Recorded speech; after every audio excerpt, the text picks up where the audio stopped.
Hello everyone, welcome to my YouTube channel. आप सभी का स्वागत है हमारे आज के इस वीडियो में। और जैसा कि आपको पता है कि 2024 में जनवरी से ही नई वैकेंसी का सिलसिला शुरू हो गया था और इसी कड़ी में एक और वैकेंसी का जो नोटिस है वो सामने आ चुका है। क्या ये वैकेंसी ग्रुप डी की है या फिर कोई और, इस वीडियो में आपको बताऊँगा।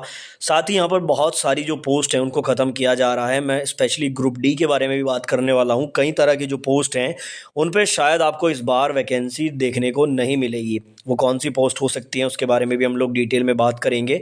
तो इस वीडियो में आप लोग अंत तक बने रहना और चैनल पर अगर नए हो तो चैनल को सब्सक्राइब करना बिल्कुल ना भूलें। साथ ही आपको बता दूं, टेक्स्ट बुक का प्राइस ड्रॉप सेल फिर से चल रहा है, जिसको उम्मीद की किरण सेल का नाम दिया गया है। 13 और 14 तारीख रात 12 बजे तक आप इसका लाभ ले सकते हैं। डिस्क्रिप्शन में लिंक है, वहाँ से परचेज करते टाइम EG10 कोड का यूज़ करके आपको मैक्सिमम डिस्काउंट के साथ ये 395 में मिल रहा है।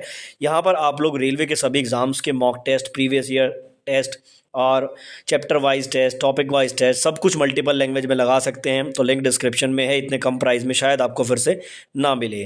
बात कर लेते हैं वैकेंसी की। किस वैकेंसी की मैं बात कर रहा हूं, तो सबसे पहले ये नोटिस आप लोग देख लीजिए। जैसा कि आपको पता है कि according to railway exam calendar इस साल के लास्ट के 2 रिक्रूटमेंट अभी रह रहे हैं, जिसमें आपका एक तो ग्रुप डी लेवल 1 की वैकेंसी है, दूसरी मिनिस्ट्रियल एंड आइसोलेटेड कैटेगरी की वैकेंसी है, जिनका नोटिफिकेशन अक्टूबर से दिसंबर के बीच में आना था। अब क्योंकि बीच में ALP का एग्ज़ाम, टेक्नीशियन का एग्ज़ाम, JEE का एग्ज़ाम, RPF SI का एग्ज़ाम आया, तो इस वजह से ये वैकेंसी डिले हुई। अभी यहाँ पर एक नोटिस सामने आया है, कॉन्फिडेंशियल नोटिस आप लोग देख सकते हैं, 5/12/2024 का है। और ये जितने भी प्रिंसिपल चीफ पर्सनल ऑफिसर होते हैं सभी जोन के और प्रोडक्शन यूनिट के, उनको लिखा गया है।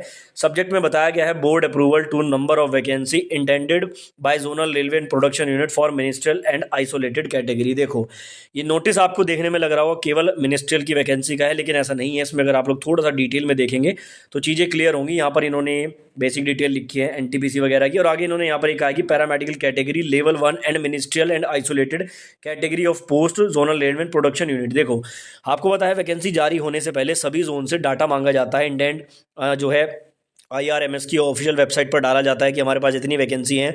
फिर मिनिस्ट्री उसमें अप्रूवल देती है कि इतनी वैकेंसीज़ का अप्रूवल हुआ है। फिर वो वैकेंसी वापस जोन के पास जाती है और फिर सभी जोन जो है उसको वेरीफाई करके और फिर नोटिफिकेशन बन के नोटिफिकेशन निकलता है।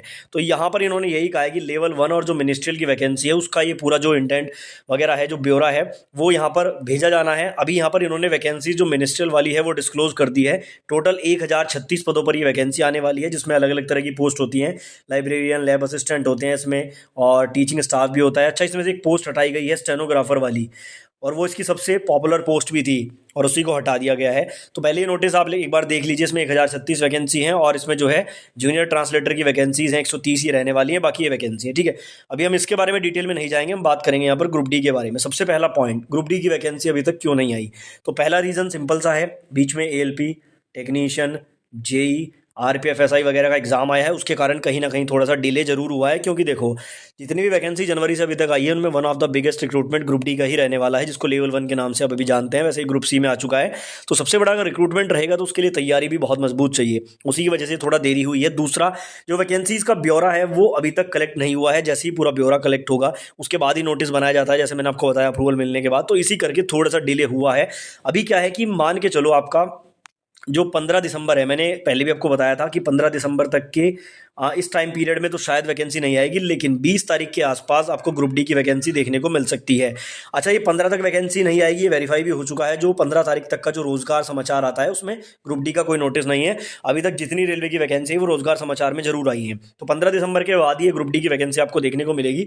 और कई तरह की पोस्ट इसमें आपको शायद इस बार देखने को ना मिले। कई सारी वर्कशॉप की पोस्ट है जिनको ऑलरेडी जो है बंद कर दिया जा चुका है या पोस्ट को ही खत्म किया जा चुका है, वो शायद आपको देखने को ना मिले। उसके अलावा कुछ ऑपरेटिंग डिपार्टमेंट की पोस्ट भी यहाँ पर इस बार आपको कम देखने को मिल सकती हैं। ठीक है, बाकी जब नोटिस आएगा तो चीज़ें और भी क्लियर हो जाएंगी। लेकिन आप लोग निश्चिंत रहिए, ग्रुप डी की वैकेंसी 20 दिसंबर के आसपास डेफिनेटली आपकी हो जाएगी। क्योंकि आप एक बात देखिए कि 2024 की जो वैकेंसी अगर वो 2024 में ना आई तो पूरा एग्जाम कैलेंडर फेल हो जाएगा। तो वैकेंसी तो डेफिनेटली आएगी, और अगर 20 दिसंबर के आसपास वैकेंसी आएगी उसके बाद ही आप लोग मान सकते हैं कि 2 दिन 4 दिन या हफ्ते के बाद ही फॉर्म भराएगा रेलवे। यानी कि अगर इस वैकेंसी को 2024 में काउंट कराना है तो इसका फॉर्म इन्हें दिसंबर में भराना पड़ेगा।